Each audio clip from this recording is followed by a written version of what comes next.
निर्वाण भक्ति में अंचलिका लिखी गई है। अंचलिका चूलिका के रूप में होती है। चूलिका अंतिम चोटी मानी जाती है। इसे उपसंहार भी कहते हैं। वैसे सामान्य से चर्चा यही आती है कि इन भक्ति पाठों में जो भी अंचलिकाएं हैं प्राकृत भाषा की, वो सभी अंचलिकाएं आचार्य प्रवर कुंद स्वामी की हैं। संस्कृत भाषा में जितना भी लिखा गया पूज्यपाद स्वामी का है। इन भक्तियों में जो अंचलिकाएं प्राकृत भाषा की जुड़ी हैं, ये सभी आचार्य कुंद स्वामी की हैं। ऐसी चर्चा मुनिजनों में, आचार्य संघों में, विद्वानों में आती है और हम लोगों की भी यही अवधारणा है। अंचलिका को पढ़ते हैं। इक्षामि भन्ते परिनिर्वाण भक्ति का उत्सगो कौ तस्सालोचेउम इमम्मि औसप्पिनीये चौथ समयस्य पश्चिमे भाये आउठ मास ही ने बांसचौक कम्मी शेष कालम्मी पावाये नैरिये कत्ती मासस किन्न चौदसिये रत्तिये सादिये नखत्ते पच्चू से भयबदो महदि महावीरो बड्ढमानो सिद्धिम गदो तिष्वि लोयेषु भवनवासी बान बिंतर जोईसीय कप्पवासीयत्ति चौभ्यः देवा सपरिवारा दिव्येन निहानेन दिव्येन गंधेन दिव्येन अक्षेन दिव्येन पुष्पेन दिव्येन धूपेन दिव्येन चुन्नेन दिव्येन दीवेन दिव्येन वासेन नित्यकालम अंचन्ति पूजन्ति वंदन्ति नमंसन्ति परिनिर्वाण महाकल्याण पूज्यम करन्ति अहमबि इह संतो तथ्य संताय्यम नित्यकालम अंचेमी पूजेमी वंदामी नमंसामी दुःखको कम्मको बोहिलाओ सुगैगमनम समाहि मरणम जिन गुण संपत्ति हो मध्यम। इतना विषय अंचलिका में दिया है। अंचलिका सार भाग कहलाती है। जितना कथन किया गया है उसका उपसंहार सारांश अंचलिका में दिया जाता है। जैसे निबंध लिखा जाता है तो निबंध का उपसंहार होता है। उपसंहार में समूचे निबंध का सारांश देखा जाता है। न्यूज आती हैं, न्यूजों के बाद में फिर से मुख्य समाचार आप पुनः सुन लीजिए। हाइलाइट्स फिर बताते हैं, जो विशेष महत्वपूर्ण होते हैं उनको पुनः बताया जाता है। अंचलिका में कहे गए का उपसंहार सारांश रूप में बतलाया जाता है। यहाँ पर क्या कहा गया अंचलिका में? हे भगवान, मैंने निर्वाण भक्ति संबंधी कायोत्सर्ग किया है। क्या कह रहे हैं आचार्य महाराज कि हे भगवान, मैंने निर्वाण भक्ति संबंधी कायोत्सर्ग किया है। कौन सा कायोत्सर्ग किया? निर्वाण भक्ति संबंधी। कायोत्सर्ग का अर्थ क्या होता है? काय के प्रति उत्सर्ग। काय के प्रति उत्सर्ग का मतलब है अपने शरीर के प्रति उतनी देर ममता परिणामों का त्याग करना। अपने शरीर के प्रति मोह का परिणाम माना जाता है। और ये मनुष्यों को ही नहीं, तिर्यंच पशु पक्षियों को भी होता है। जीव को जो शरीर मिल जाता है, जीव उसमें रमने लगता है।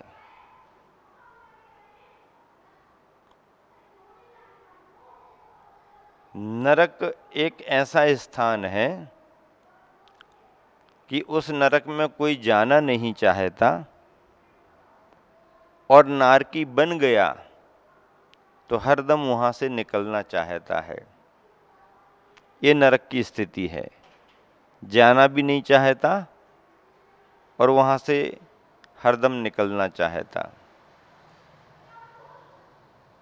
देव सभी बनना चाहते हैं, स्वर्गों में सभी जाना चाहते, और स्वर्ग मिल जाए फिर वहाँ से निकलना नहीं चाहते।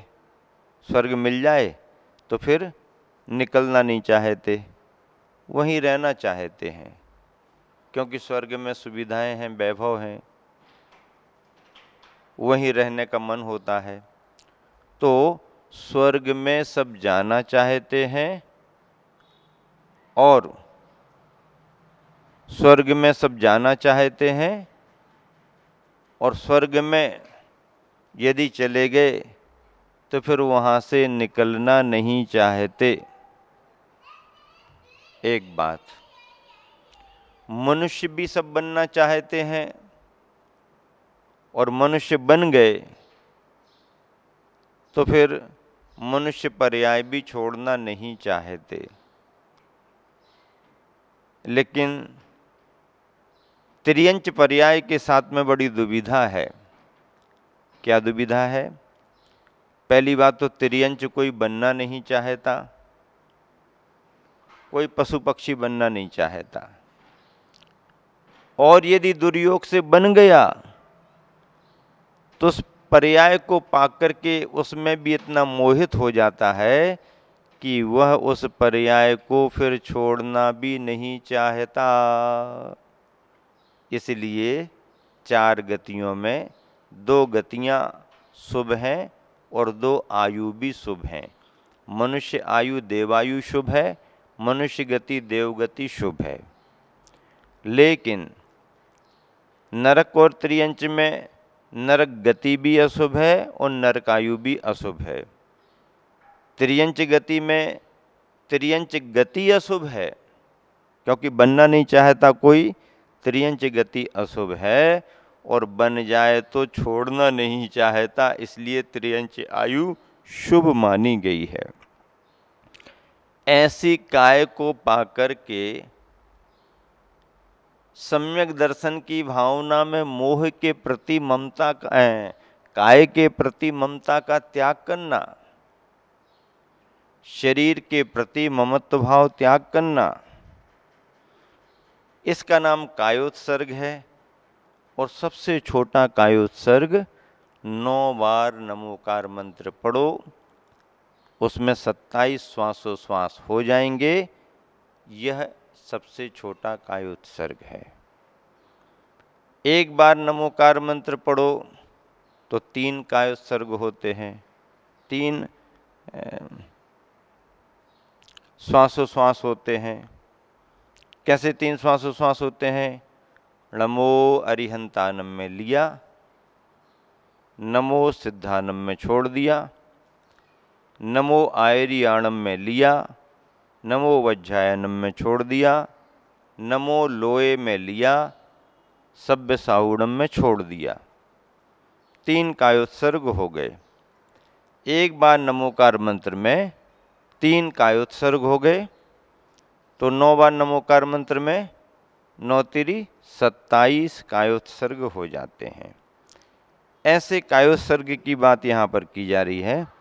हे भगवान, मैंने निर्वाण भक्ति संबंधी कायोत्सर्ग किया है, उसमें लगे दोषों की आलोचना करना चाहता हूँ। अब कायोत्सर्ग तो किया है, पर कायोत्सर्ग करते करते करते करते भी कायोत्सर्ग में दोष लग जाते हैं। माला फेरते फेरते फेरते माला फेरने में ही दोष लग जाते हैं। शास्त्रों में कायोत्सर्ग के 32 दोष बतलाए गए। कितने दोष बतलाए गए? 32 प्रकार के दोष जो शास्त्रों में कहा गया उसकी बात कर रहा हूं। कायोत्सर्ग करते करते भी साधक को 32 प्रकार के दोष लग सकते हैं, लगते हैं। उनमें ही निर्दोष कायोत्सर्ग करने वाले भी होते हैं जो 32 प्रकार के दोषों से बच करके कायोत्सर्ग करते हैं। तो ऐसे उसमें लगे दोषों की आलोचना करना चाहता हूं। इस अवसर्पिणी संबंधी, अवसर्पिणी काल संबंधी ये जो काल चल रहा है, ये 24 तीर्थंकरों के बाद और 24 तीर्थंकरों के समय से लेकर अभी तक ये अवसर्पिणी काल चल रहा है। इस अवसर्पिणी काल संबंधी चतुर्थ काल के पिछले भाग में यानी अंतिम भाग में 3.5 माह कम 4 वर्ष शेष रहने पर, 3.5 माह कम 4 वर्ष शेष रहने पर पावा नगरी में, कौन सी नगरी में? पावा नगरी, पावापुरी में कार्तिक मास की कृष्ण चतुर्दशी की रात्रि में स्वाति नक्षत्र के रहते हुए प्रभात काल में प्रत्यूष बेला में भगवान महति महावीर अथवा वर्धमान स्वामी, महति महावीर कहो अथवा वर्धमान स्वामी कहो, निर्वाण को प्राप्त हुए। अघातिया कर्मों को नष्ट करके सिद्ध पद को प्राप्त हुए, निर्वाण पद को प्राप्त हुए। उसके उपलक्ष्य में महावीर भगवान को मोक्ष हो गया तो उसके उपलक्ष्य में तीनों लोकों में, कितने लोकों में? कितने लोकों में? तीनों लोकों में, तीनों लोकों में जो भवनवासी देव हैं, बानव्यंतर देव हैं, ज्योतिषी देव हैं और कल्पवासी के भेद से 4 प्रकार के देव, भगवान का निर्वाण कल्याणक होता है। चतुर्निकाय के देवों में संकेत पहुंच जाते हैं, इंद्रों के आसन डोल जाते हैं, सौधर्मेंद्र को संकेत हो जाता है, सभी को ज्ञात हो जाता है कि भगवान को केवल ज्ञान हुआ है या भगवान को निर्वाण हुआ है। संकेत मिल जाते हैं। फिर संकेत मिलने पर क्या होता है? सभी प्रकार के देव परिवार सहित, देवों का परिवार होता है, लेकिन देवों के यहाँ देव देवियों के अलावा संतानों के रूप में परिवार नहीं होता है, कुल कुटुंब के रूप में परिवार नहीं होता है, युगल के रूप में उनका परिवार रहता है, देवियों के रूप में उनका परिवार रहता है। और ऐसे ही उस अपने देवियों के परिवार के साथ, अथवा इंद्र है तो इंद्र के साथ सामान्य पारिषद आत्मरक्ष आदि आदि जो हैं उनके अधीनस्थ, यह उनका परिवार है। ऐसे परिवार के सहित दिव्य स्नान, क्या? दिव्य स्नान, दिव्य सुगंधित पदार्थ। कौन सा पदार्थ? दिव्य सुगंधित पदार्थ। हाँ, ऐसे ऐसे सुगंधवान पदार्थ लेकर के आते हैं कि यहाँ मनुष्य लोक में रहने वाली सुगंध भी कोई काम की नहीं। दिव्य स्नान, दिव्य सुगंधित पदार्थ, दिव्य अक्षत, दिव्य पुष्प, दिव्य धूप, दिव्य चूर्ण, दिव्य दीपक, विशेष सुगंधित पदार्थ के द्वारा निरंतर उनकी अर्चा करते हैं, पूजा करते हैं, वंदना करते हैं, नमस्कार करते हैं और निर्वाण नामक महाकल्याणक की पूजा करते हैं। मैं भी यहाँ रहता हुआ, मैं भी यहाँ रहता हुआ वहाँ स्थित उन निर्वाण क्षेत्रों की नित्य काल अर्चा करता हूँ, पूजा करता हूँ, वंदना करता हूँ, नमस्कार करता हूँ। इसके फलस्वरूप मेरे दुखों का क्षय हो, कर्मों का क्षय हो, रत्नत्रय की प्राप्ति हो, सुगति में गमन हो, समाधि मरण हो और मुझे जिनेंद्र भगवान के गुणों की संप्राप्ति हो। क्या क्या मांगा? सब मांगा, शुभ मांगा। ये जितना भी शुभ मांगा गया है ये निदान नहीं है, इसमें कहीं कोई भोगों की आकांक्षा नहीं है। सब शुभ है, सब सुखदायी है, सुखद है, आनंद को देने वाला है। सुगति में गमन हो, समाधि मरण हो और मुझे जिनेंद्र भगवान के गुणों की संप्राप्ति हो। गुरुवर आचार्य ने बड़ा अच्छा पद्यानुवाद लिखा है, ध्यान से सुने। निर्वाणों की भक्ति का करके कायोत्सर्ग, आलोचन उसका करूं ले प्रभु तो संसर्ग। काल बीतता चतुर्थ में जब पक्ष नवासी शेष रहे, कार्तिक कृष्णा चतुर्दशी के 100 श्वासें शेष रहे। भोर स्वाति की पावा में है वर्धमान शिव धाम गए, देव चतुर्विध सात सुजन ले लो आते जिन नाम लिए। दिव्य गंध ले, दिव्य दीप ले, दिव्य दिव्य ले सुमन लता, दिव्य चूर्ण ले, दिव्य नहन ले निहन ले, दिव्य दिव्य ले वसंत था। अर्चन पूजन वंदन करते करते नियमित नमन सभी, अर्चन पूजन वंदन करते करते नियमित नमन सभी। निर्वाण कल्याण मना कर करते निज घर गमन सब तभी। सिद्ध भूमियों को नित में भी यही भाव निर्मल करके, यही भाव निर्मल करके अर्चन पूजन वंदन करता, प्रणाम करता झुक करके। कष्ट दूर हो, कर्म चूर हो, बोधि लाभ हो, सदगति हो, वीर मरण हो जिन पद मुझको, मिले सामने सन्मति हो। उद्देश्य देखो क्या है, कष्ट दूर हो, कर्म चूर हो, बोधि लाभ हो, सदगति हो, वीर मरण हो जिन पद मुझको, मिले सामने सन्मति हो, मिले सामने सन्मति हो।